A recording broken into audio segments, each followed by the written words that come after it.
청취자께서 보내주신 자료에 담긴 아주 날카로운 질문으로 오늘 이야기 한번 시작해 볼까요? 네, 좋습니다. 왜 우리 사회는 수십 년째 교육개혁을 외치면서도 본질은 건드리지 못하고 늘 입시 전형이나 정원 문제 같은 좀 지엽적인 이야기만 반복하는가? 아, 정말 답답한 지점이죠. 네, 바로 그 답답함에 대해서 아마 한 번도 들어보지 못하셨을 아주 독특하고도 근본적인 해답을 제시하는 자료를 오늘 깊이 파고들어 보려고 합니다. 네, 오늘 살펴볼 자료는 뭐랄까 교육개혁이라는 단어 자체를 새롭게 보게 만들어요. 보통 교육개혁하면 제도를 바꾸는 걸 떠올리시잖아요. 그렇죠. 무슨 전형을 바꾸고 뭘 없애고. 근데 이 자료는 그보다 훨씬 더 근본적인 질문, 바로 우리는 과연 교육이 뭔지 제대로 알고 있는가? 이 질문에서부터 시작하거든요. 바로 그 지점입니다. 이 자료의 논리가 우리가 무심코 섞어 쓰는 두 단어, 지식하고 교육. 이걸 얼음물처럼 차갑고 명확하게 분리하는 데서 출발해요. 맞습니다. 이 작은 차이가 어떻게 군대를 대학으로 만들자는 그야말로 대한민국 사회 전체를 뒤흔드는 거대한 제안으로까지 이어지는지 지금부터 그 논리를 한번 같이 따라가 보시죠. 좋습니다. 이 자료의 전체 그림을 이해하려면 말씀하신 대로 지식과 교육의 정의부터 명확히 해야 합니다. 네네. 먼저 지식에 대한 이 자료의 정의가 아주 흥미로운데요. 우리가 흔히 생각하는 그런 고상한 개념하고는 좀 거리가 멉니다. 어떻게 정의하고 있나요? 아주 직설적이에요. 지식은 그냥 과거 인류가 살아온 방법들을 정리해 놓은 자료 또는 매뉴얼에 불과하다. 이렇게 말해요. 매뉴얼이요? 네. 수천 수만 년 동안 우리 선배들이 살아오면서 겪었던 수많은 시행착오 끝에 이 방법은 좀 괜찮더라 싶은 것들을 모아서 책에 써놓은 것. 아, 이것을 보고 아는 상태가 바로 지식을 갖춘 것이라는 거죠. 비유를 하자면 뭐랄까 세상의 모든 요리법이 담긴 거대한 요리책 같은 거군요. 아, 완벽한 비유입니다. 그냥 그 레시피를 달달 외우고 있는 상태? 맞습니다. 지식은 바로 그 요리책을 통째로 외운 상태예요. 하지만 교육은 그 요리책을 바탕으로 지금 당장 내 냉장고에 있는 재료만 가지고도 새로운 음식을 만들어낼 수 있는 능력. 아, 응용력이군요. 네. 응용력과 창의력을 길러주는 과정이죠. 요리책에 없는 상황에 대처하는 힘을 길러주는 겁니다. 와, 그 비유를 들으니까 개념이 확실하게 잡히네요. 지식은 과거의 정답, 교육은 미래의 해답을 찾는 힘. 그렇죠. 그런데 이 자료가 지식만 가진 사람들을 향해서 아주 독특한 표현을 쓰더라고요. 지식인들. 바로 그 들이라는 전미사, 거기에 이 자료의 핵심적인 비판이 담겨 있습니다. 들 하나요? 네. 지식은 아까 말씀드린 요리책처럼 정해진 매뉴얼이라 누구나 열심히 공부하면 결국 비슷한 수준에 도달하게 돼요. 개인 간의 높낮이나 질량 차이가 없어진다는 거죠. 잠깐만요. 단순히 복수형 전미사 하나를 붙인 것뿐인데 거기에 그렇게까지 깊은 사회 비판을 담았다고 보는 건 좀 과한 해석 아닐까요? 처음엔 그렇게 보일 수 있어요. 근데 이 자료의 논리를 쭉 따라가 보면 이게 굉장히 설득력이 있습니다. 어떤 점에서요? 모두가 똑같은 요리책을 들고 있으면 어떻게 될까요? 서로 내 레시피가 정통이다, 네가 쓰는 재료는 틀렸다고 막 싸우기만 할 뿐이잖아요. 아무도 새로운 요리를 만들어내지 못하는 상황이 벌어진다는 겁니다. 즉, 사회를 이끌어갈 어떤 특별한 질량을 가진 지도자는 안 나오고 모두가 똑같은 지식의 수평선 위에서 자기 주장이 옳다고 다투기만 한다는 그런 통렬한 비판인 거죠. 와, 지식인들이라는 단어 하나에 그런 의미가 있었군요. 모두가 평준화된 매뉴얼만 가지고 있으니까 발전적인 대화 대신에 소모적인 논쟁만 남는다. 바로 그겁니다. 그렇다면 이 자료가 말하는 진짜 교육은 어떻게 다른 겁니까? 교육은 앞서 비유했듯이 미래를 준비시키는 거예요. 이 자료는 아주 구체적인 예시를 드는데요. 네. 부부가 앞으로 어떻게 조화롭게 살아야 하는가, 부모와 자식은 어떤 인연이며 서로를 위해 무엇을 해야 하는가처럼 정답 없는 미래의 관계와 삶을 헤쳐나갈 지혜를 가르치는 것. 이것이 바로 교육이고 다른 말로는 인성교육이라고도 부릅니다. 지식이 어떻게 살아왔는가에 대한 기록이라면 교육은 어떻게 살아갈 것인가에 대한 나침판이군요. 정확합니다. 그리고 여기서 결정적인 차이가 생겨요. 지식은 모두를 평준화시키지만 교육은 개인의 고유한 성장을 이끌어낸다는 겁니다. 성장이요? 네. 같은 가르침을 받아도 사람마다 받아들이는 깊이나 깨닫는 바가 다르잖아요. 그래서 각자의 역량만큼 성장해서 서로 다른 높낮이를 갖게 된다는 거죠. 아하. 그래서 교육받은 자들이라는 복수형 표현은 성립할 수가 없다고 말합니다. 교육을 통해 각자가 세상에 단 하나뿐인 고유한 존재가 되기 때문이죠. 알겠습니다. 그럼 지금까지 논의를 정리해보면 우리 사회가 이 끝없는 갈등과 대립에 시달리는 근본적인 원인이 바로 이 진짜 교육이 없기 때문이다. 그렇죠. 모두가 똑같은 지식만 쌓는데 몰두한 나머지 서로의 다름을 인정하고 함께 성장하는 법을 배우지 못한 지식인들의 사회가 되어버렸다. 이런 진단이네요. 네, 바로 그 지점에서부터 이 자료가 제시하는 해법은 정말 우리가 단 한 번도 상상해보지 못했던 방향으로 전개됩니다. 자, 지금까지는 문제 진단이었는데 여기서부터 이 자료가 제시하는 해법은 정말이지 상상을 초월합니다. 네. 이 교육 문제의 실마리를 아주 뜻밖의 곳, 바로 대한민국의 특수한 상황인 분단에서 찾습니다. 네, 이 지점에서 자료의 관점이 아주 독특해져요. 일반적인 지정학적 분석이 아니라 거의 신학적이거나 철학적인 해석을 내놓거든요. 신학적이요? 네. 한반도의 이 기나긴 휴전 상태가 우연이 아니라 그러니까 하느님에 의해 의도적으로 설계된 환경이라는 주장을 펼칩니다. 전쟁이 끝나지 않은 이 불안한 상황이 의도된 것이라뇨. 보통은 비극으로만 여기는데 어떤 특별한 이유가 있다는 건가요? 바로 군대라는 시스템을 제대로 만들기 위한 최적의 환경이었다는 겁니다. 군대요? 네.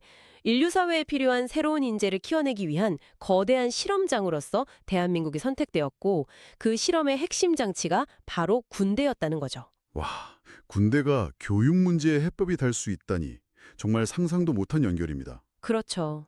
그런데 이 자료는 지금의 군대 시스템이 그 본래의 목적을 완전히 잃어버렸다고 굉장히 신랄하게 비판하죠. 그렇습니다. 과거와 현재를 모두 아주 강하게 비판해요.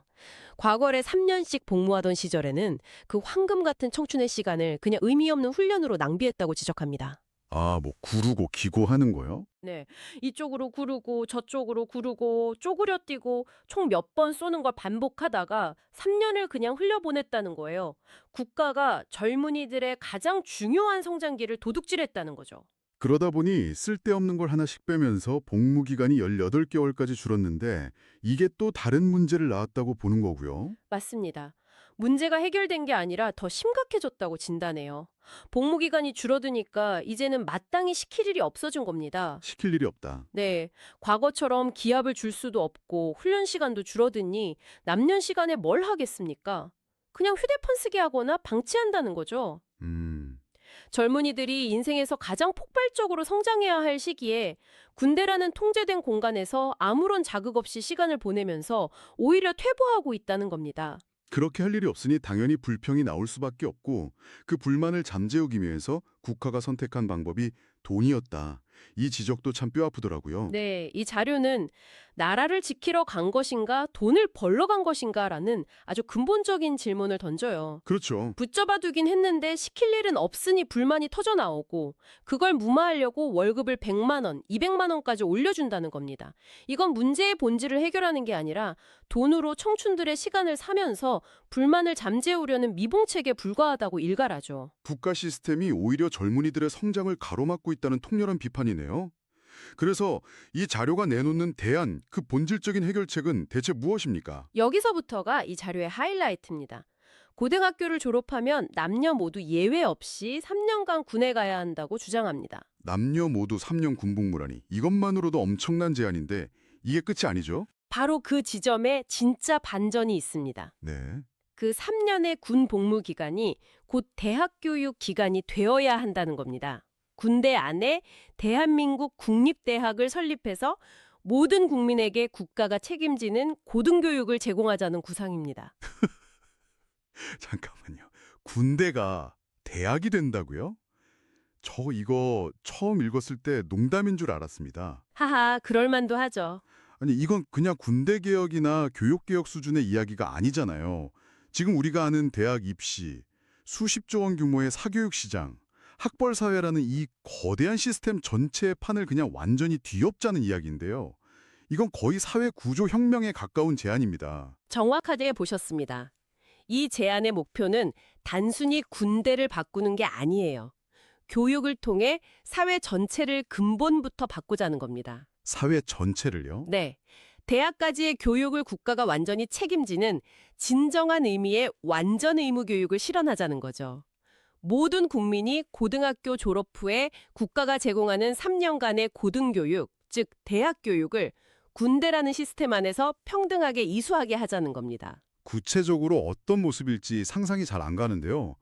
그럼 자연스럽게 이런 질문이 나오는데요. 네. 서울대, 연세대, 고려대 같은 지금의 대학들은 그럼 어떻게 되는 건가요? 이 자료는 그 대학들이 지금처럼 고등학생들을 받아서 가르치는 역할을 이제는 그만두어야 한다고 명확히 말합니다. 그만둬야 한다. 네. 현재 대학들은 국가가 나서서 국민들을 좋은 학교, 낮은 학교로 나누고 줄 세우는 차별의 도구가 되어버렸다고 비판하죠. 모든 국민이 군대 내 대한민국 국립대학에서 평등하게 기초고등교육을 이수한 후에 더 깊은 연구를 원하는 소수의 인재들이 진학하는 대학원 중심의 순수 연구기관으로 그 역할을 바꿔야 한다는 겁니다. 그러니까 국가가 모든 국민의 기초적인 성장을 책임지는 교육 시스템을 먼저 세우고 기존 대학들은 그 위에 세워지는 더 높은 단계의 학문기관이 되어야 한다. 이런 말이군요. 그렇습니다. 그것이 바로 이 제안의 핵심입니다. 교육을 통한 국민 통합과 국가 전체의 질적 성장을 목표로 하는 거죠. 자, 오늘 이야기를 정리해 보겠습니다. 정말 거대한 담론을 따라왔는데요. 네, 그랬네요. 오늘 저희가 살펴본 자료는 한국 교육 문제의 본질이 입시 경쟁이 아니라 지식과 교육을 혼동하는 데서 시작된다고 진단했습니다. 네. 과거의 경험을 정리한 매뉴얼인 지식 쌓기를 교육의 전부로 착각한 결과 모두가 똑같은 지식인들이 되어서 자기 주장만 내세우며 싸우는 사회가 되었다는 날카로운 비판이었죠. 미래를 살아갈 힘인 교육이 실종되었다는 문제 제기였고요. 맞습니다. 그리고 그 해법으로 분단이라는 특수한 상황 속에서 만들어진 군대라는 시스템을 전 국민을 위한 3년제 의무 대학교육기관으로 완전히 재설계하자는 그야말로 파격적인 아이디어를 제시했습니다. 젊은이들의 시간을 낭비하는 공간이 아니라 미래 인재를 키워내는 거대한 교육의 용광로로 만들자는 것이었죠. 네, 그렇습니다. 이 관점은 청취자 여러분께 교육개혁이란 게 단순히 입시제도 몇 개 손보는 차원의 문제가 아니라는 점을 명확히 보여줍니다. 그렇죠. 우리가 당연하게 여겼던 대학과 군대, 그리고 교육의 역할 자체를 근본부터 다시 생각하게 만들죠. 이 제안에 동의하든 안 하든 우리의 사고를 완전히 다른 차원으로 확장시켜준다는 점에서 굉장히 의미 있는 자료였다고 생각합니다. 오늘 이 깊이 있는 분석이 교육 문제에 대한 새로운 관점을 여는 계기가 되었기를 바랍니다. 네, 이 자료는 기존 대학들이 앞으로 다른 할 일, 즉 연구 중심 기관이 되어야 한다고 언급했는데요. 여기서 한 걸음 더 나아가 이런 질문을 던져보는 건 어떨까요? 네, 어떤 질문이죠? 만약 군대가 모든 국민의 기초 고등교육을 책임지는 시대가 온다면 지금의 서울대와 같은 기존의 엘리트 대학들은 단순히 연구만 하는 것을 넘어 미래 사회를 위해 어떤 새로운 역할을 맡아야만 할까요? 그들의 지성과 자원은 어디를 향해야 할까요? 이 질문에 대한 답을 고민해보는 것이 어쩌면 우리 사회의 다음 단계를 상상하는 첫걸음이 될지도 모르겠습니다.